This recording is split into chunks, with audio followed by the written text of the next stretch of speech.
이제 신년절 이후에 중요한 절기는 속죄일이라고 하고, 또 이제 그 이스라엘 사람들 표현대로는 욤키푸르라고 해서 한번 들어보신 적이 있을 겁니다. 그것은 대속죄일, 속죄일인데요. 사실 속죄는 이제 우리 기독교, 그리스도교 신앙에서 제일 중요한 개념이죠. 그 구약에서 전래된 것이고요. 이제 원래 그 속죄라는 말이 가장 처음 나오는 것은 모세가 두 번째 십계명을 받으러 올라갈 때 하나님께 그 올라가면서 내가 이제 너희들을 대신해서 하나님께 빌려간다 할 때 그 속죄라는 말이, 그 원어가 나온다고 합니다. 그것은 이제 그런 의미에서 속죄라는 것은 어떤 원죄랑 연결되는 개념이 아니라 하나님께서 용서해 주시고 우리에게 다시 두 번째 기회를 주신다라는 그런 의미에서 이제 속죄라는 개념이 나오고요. 그리고 이것이 이제 그 예배, 전례를 위한 의식으로 발전이 됩니다. 속죄 의식이. 그래서 매년 이 속죄일이 되면은 이제 원래는 숫소와 염소 또는 양을 이제 희생제의에 통해서 바치게 되었는데요. 동물들을 고를 때 제일 중요한 게 뭐예요? 흠이 없어야 되죠. 그러니까 아주 깨끗한 동물들, 뭐 병이 있거나 어디가 부러지거나 뭐 이빨이 빠졌거나 이런 동물은 안 되고 깨끗해야 돼요. 아무런 흠이 없는 동물을 바치는, 겉으로 볼 때. 그리고 또 하나는 동물을 바치는 이유는, 동물은 이제 그 고대인들은 동물은 의식이 없다고 믿었잖아요. 그러니까 의식이 없으니 죄가 없죠. 근데 사람은 죄가 있고, 그러니까 이 제사장이 안수를 하는 거예요. 그 모든 이스라엘 백성들의 죄를 다 모아서 염소한테 뒤집어 씌우고 염소를 어떻게 해요? 진영 밖으로 보내요. 광야로. 하나는 잡아서 그 정확하게 모르겠는데 양을 잡아서 그 피로, 죄 없는 양의 피로 그 지성소를 닦고, 또 하나는 죄를 다 뒤집어 씌운 다음에 아사셀 염소라고 그러죠. 그거를 광야, 자기네 이스라엘 진영 바깥으로 내보내서 광야를 보냅니다. 그러면 그 이스라엘에 있던 모든 죄가 얘한테 붙어서 떠나기 때문에 우리는 깨끗해지는, 그게 이제 이 사람들이 가지고 있는 그 속죄 의식이거든요. 이것이 이제 그 뒤에 보면은 그 바라바 이야기에 결합이 됩니다. 이 뒷부분에 가서 잠깐 이제 스퐁이 여기서 이제 원래 책에서는 아마 17장 그 부분에서 다루는 것 같은데, 이따가 순환설화 이야기를 할 때 한 번 더 언급을 하도록 하겠습니다. 그래서 이것이 속죄의 의식인데, 그것에 해당하는 본문이 이제 스퐁은 12장이라는 거죠. 순서상으로 속죄와 관련된 본문이 거기에 해당해야 되는데, 그게 뭐냐? 이제 속죄라는 것은 다시 거룩함을 회복하는 이야기죠. 그죠? 우리가 어떻게 해야지 다시 우리의 정결함, 우리의 거룩함을 회복할 수 있을까?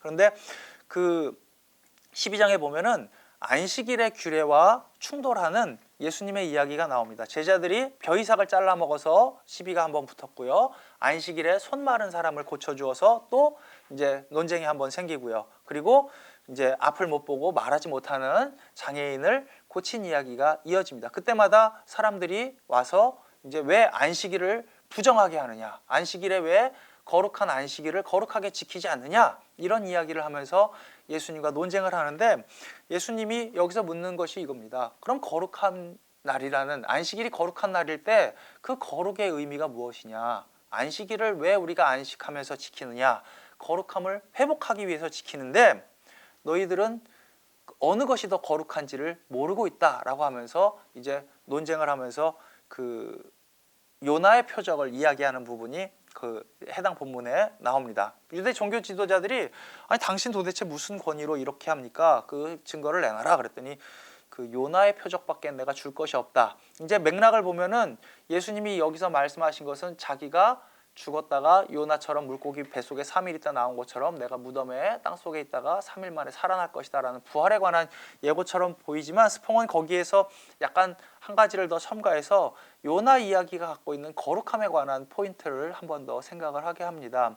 요나서, 그 구약에 있는 요나서는 지혜 문학이죠. 뭐 예언서로 분류하기도 하지만 하나의 문학 작품입니다. 근데 제일 중요한 거는 요나가 거기서 잘못한 것은 뭐냐면은, 하나님은 니느웨 사람들을 귀하게 여기셨죠. 그래서 그들을 살리려고 요나에게 심판을 가서 선포하라고 한 건데, 요나는 그럴 마음이 없었죠. 그래서 거기 보면은 되게 재밌어요. 이게 사흘 길을 걸어야 되는 성이라고 나오는데 요나가 한나절인가만 돌아다니고 더 산에 가서 아 망하는 거 보러 가자 그러고 산에서 구경하고 있는 장면이 나오고 하나님이 거기다가 이제 뭐 그 무슨 박넝쿨 보냈다가 벌레가 쏘아먹게 하는 그 이야기가 이제 굉장히 재밌잖아요. 그런데 그게 이제 거기서 중요한 것은 뭐냐면은 하나님은 저 생명들을 거룩하게 여기시는데 요나는 거룩하게 여기지 않았던 것이 요나의 잘못이라는 거죠.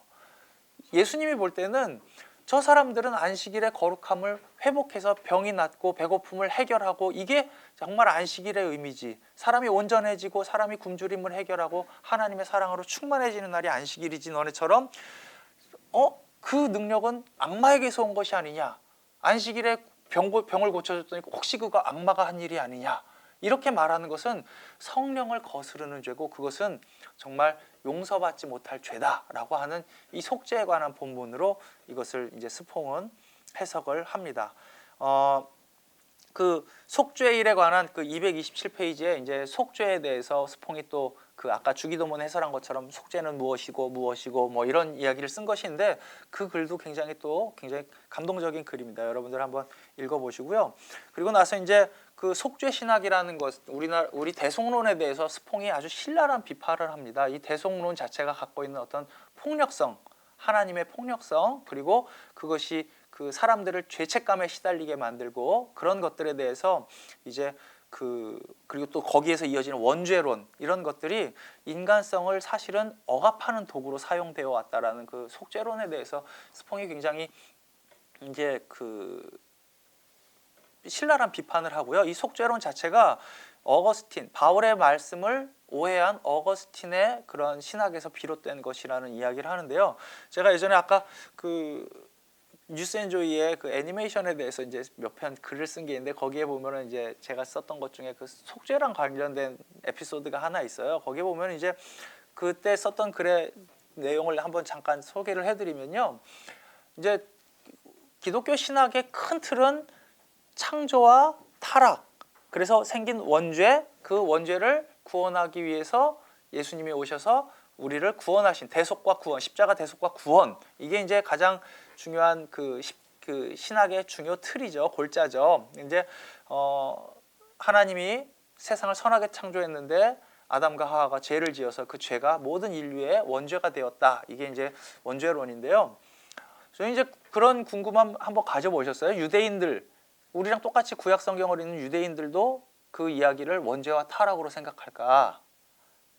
근데 이제 유대인들은 어떻게 생각하냐 이렇게 보면은 그 배철현 교수님, 서울대 종교학과에 계시던, 지금은 안 계신데 배철현 교수님이 쓴 신의 위대한 질문에도 그 이야기가 나옵니다. 근데 유대인들은 한마디로 말해서 원죄라는 개념이 없어요. 유대인들의 죄에 대한 개념은 이제 회개하면 용서해 주시는 것이고, 그리고 우리가 죄로 인해 타락해서 늘 죄만 짓고 살아간다라고 생각하지 않고 인간에게는 늘 선택권이 있는 거예요. 그러니까 그 쉽게 생각하면은 만화 보면은 그렇잖아요. 어떤 선택의 판단을 해야 되는데 어떤 선택의 순간이 왔는데 이쪽에서 천사가 뿅 나타나서 아 영건아 너 그런 짓을 하면 안 돼 그러면서 착한 마음을 가져야지. 그러고 이쪽에서 막 떠드네. 갑자기 여기 까만 악마가 딱 나타나서 야 그냥 그거 해 괜찮아 아무한테도 안 걸려 막 이러면서 꼬시는 때 내가 어느 쪽을 선택할 것인가가 나에게 달려있다라는 거를 이제 이 배철현 교수님 책에서 이야기를 하는 걸 제가 읽었고요.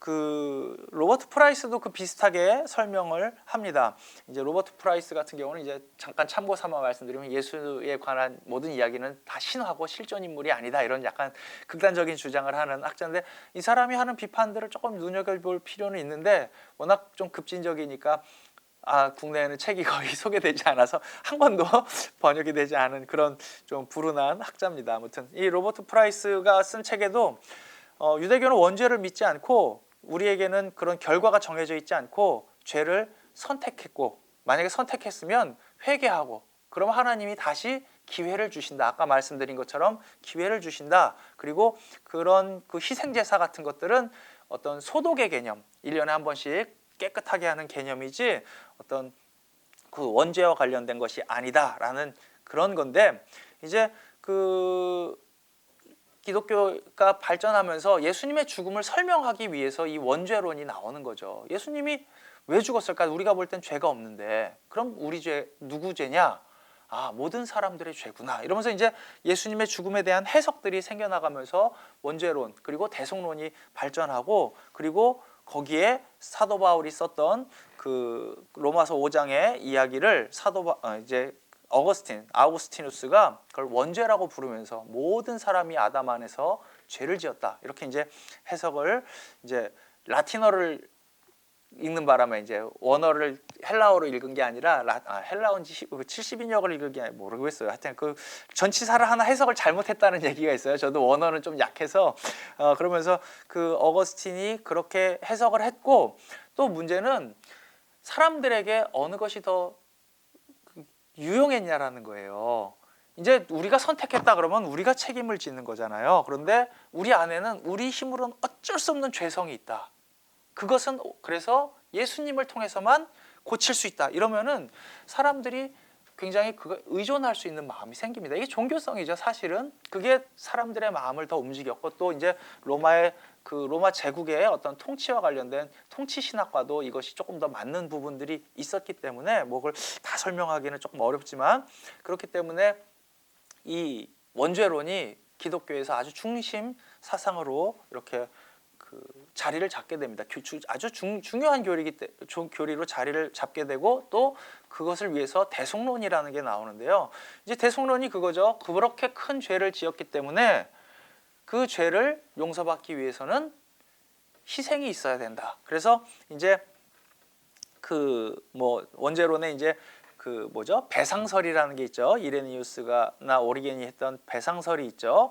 하나님께서 인간들을 악마의 손아귀에서 구출하기 위해서 몸값으로 예수님을 준 것이다.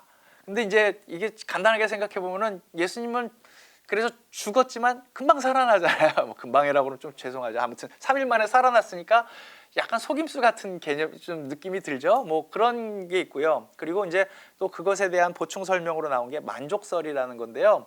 이제 인간이 하나님께 죄를 지은 거예요, 이거는. 그래서 사람이 사람한테 죄를 짓는 거는 갚으면 되잖아요. 돈을 주던가. 그런데 하나님께 지은 죄는 갚을 방법이 없어요. 인간의 그 보잘것없는 인간의 능력으로는 이 무한하신 하나님께 갚을 방법이 없기 때문에 무한하신 하나님만큼 대단한 존재가 갚아야 된다. 그게 누구냐? 바로 하나님 자신이자 하나님의 아들인 예수님이다. 이런 개념입니다. 그리고 마지막으로 이제 이것은 뭐라고 하죠? 도덕 가마설이라는 게 있어요. 이것은 이제 중세 신학자인 아벨라르가 하는 건데, 이 사람은 예수님께서 십자가에서 보여주신 그 희생은 하나님의 자비와 긍휼의 표현이고, 그걸 보고서 사람들이 감동받아서 우리들도 저렇게 사랑하고 희생하면서 살아야겠다, 그런 것을 주기 위한 것이 바로 이 대속론이다. 이제 십자가의 대속이다 그러는데, 사실 그거에도 약간 좀 굳이 딴지를 걸자면, 흠을 잡자면, 이제 패션 오브 크라이스트 같은 영화를 보셨죠?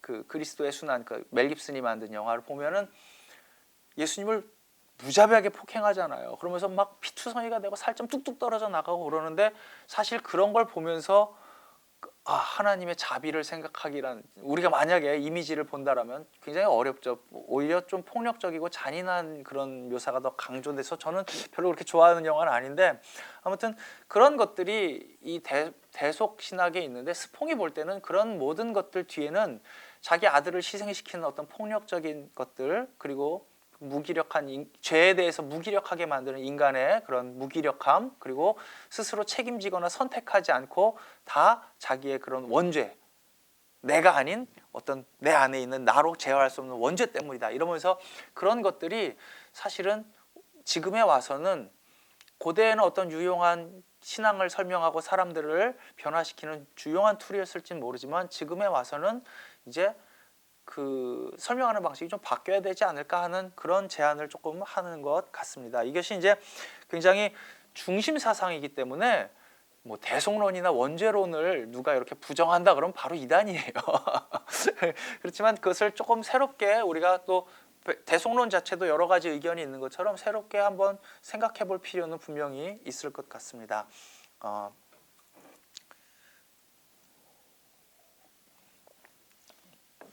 그리고 나서는 이제 조금 간단히 설명하고 넘어가야 될 것 같은 부분인데, 이제 초막절, 유대인들의 20장입니다. 책에서는 가을 추수 축제인 초막절 의식이 있어요. 그래서 그 초막절 때는 사람들이 예루살렘 성전을 향해서 이제 나뭇가지 같은 거 묶은 거랑 루아브라고 하는 그 향신료가 들어있는 상자를 들고 행진하는 그런 게 초막절 의식인데, 이게 사실은 예루살렘 입성할 때 사람들이 종려나무 가지 흔든 거랑 조금 겹치는 이미지가 있는데, 저는 스퐁이 정확하다라고 생각하지 않는 게, 이 종려나무 가지를 흔드는 것은 로마 황제들이 입성할 때 흔드는 풍습도 또 있었기 때문에 어느 것이 이 마태복음의 배경이 됐는지는 조금 말하기 어려운데, 이제 스퐁은 이 책에서, 그러니까 원래 예수님의 그 예루살렘 입성은 유월절 절기가 아니라 초막절 절기랑 관련이 있는 게 아니냐. 그런데 후대에 어떤 예배 의식을 위해서 예수님의 그 예루살렘 입성과 십자가 사건이 유월절 절기로 옮겨진 것이 아닌가, 이렇게 추측을 하는 부분들이 있습니다. 근데 뭐 그리고 그런 하나의 설을 소개하는 것이니까요. 그렇게 알고 계시고, 그리고 나서 그 마태복음 13장에 나오는 이야기들은, 그래서 이 초막절과 관련되어서 이게 추수축제이기 때문에 농사와 관련된 비유들이 나온다. 씨 뿌리는 사람의 비유, 밀과 가라지의 비유, 겨자씨와 누룩의 비유, 추수와 관계된 초막절 본문들이 쭉 나옵니다. 한 가지 이 책이 좀 아쉬운 점은 그 스퐁이 그런 비유들을 주석하지는 않아요. 필요할 때만 설명을 하지, 예수님의 가르침 자체를 이런 식으로 뭐 막 주석하지는 않는데, 이제 목적 자체가 예수님의 가르침을 해설하는 게 아니라 이것을 어떤 맥락에서 읽어야 되느냐를 더 중요하게 여기고 하는 거기 때문에 그렇고요. 이 비유에 관한 책들은 이제 많은 책들이 있죠. 그런데 제가 읽은 것 중에서는 그 예수의 비유 새로 읽기라고, 제가 지금 저자가 잠깐 생각이 안 나는데 오래전에 나온 책인데 이게 전자책으로 있고요. 그리고 크로스안이 쓴 비유의 위력이라는 책이 아주 좋습니다. 좀 두껍고 좀 설명이 장황하긴 한데 한번 참고 삼아, 그렇다면 예수 세미나 같은 이제 진보적인 학자들은 예수님의 비유를 도전하는 비유라고 하는 그 비유, 그리고 신화는 체제를 온건히 하고 비유는 체제를 전복한다, 이러면서 크로스안이 주장하는 내용들이 굉장히 좋습니다. 그러니까 그런 부분들을 읽어보면은 이 비유들도 굉장히 또 보기에 따라서 우리가 익숙하게 알고 있는 해석과 다른 해석들이 나올 수 있습니다. 그리고 나서는 초막절과 이제 수전절 사이에는 6번에서 10번 정도의 안식일이 있습니다. 그 절기 사이에 이제 가을 추수부터 동지에 있는 하누카 성전 회복절 수전절 사이에는 6번에서 10번 정도의 안식일이 있는데, 그 절기들을 위한 본문으로 이제 세례요한의 참수 이야기가 나옵니다. 세례요한이 처형당하죠, 결국은. 그런데 이 처형 이야기도 어떤 엘리야와 아합 왕 그리고 이세벨 이야기의 모티브를 가지고 있다라는 설명을 이제 거기서 스퐁이 쭉 하는데요. 이제 그 이세벨이 엘리야를 죽여버리겠다고 그러잖아요. 이 아합 왕의 그 바알 선지자들을 엘리야가 다 죽여버리니까 그 사람들처럼 너도 똑같이 만들어주겠다 그래서 엘리야가 막 도망가는 이야기가 나오죠. 그래서 결국은 이세벨이 엘리야를 못 죽이죠. 그런데 똑같이 또 이번에는 헤로디아가 다시 온 엘리야인 요한을 위협하고 결국은 살해했다. 뭐 이런 식으로 조금 연결지어서 이제 설명하는 부분이 나오고요. 그 다음에는 이제 이어서는 오병이어와 무리를 건넌 이야기가 나옵니다. 오병이어 이제 성경에서 가장 유명한 이야기죠. 예수님의 뭐 무상급식이다 뭐 이러면서 이제 예전에 무상급식 논쟁이 있을 때 기독교인들이 막 반대하니까, 야 너네 왜 그런 거 반대하냐, 무상급식의 원조는 예수님이다 막 이러면서 하여튼 그 예수님이 이제 무상급식의 원조다 그러면서 한번 뭐 그런 논쟁도 있고 그랬었는데, 이제 이 오병이어라는 사건이 누가복음에는 이제 하나로 나오지만 마태복음에는 두 부분에 나눠서 나오죠. 한 번은 그 칠병이어라고 그러나요? 뭐 하여튼간 그 이방 지역에서 한 번, 유대 지역에서 한 번, 이렇게 두 번 나오는데 두 이야기가 거의 비슷한데 숫자만 조금 달라요. 그래서 이것이 아마 마태복음의 보편주의가 아닐까. 예수님이 이방 지역에도 유대인들만 있는 유대인 중심의 이 마태 공동체에게 너희들 그런 배타성을 가지면 안 된다, 이런 이야기를 위해서 두 가지를 같이 이야기한 게 아닐까. 그런데 이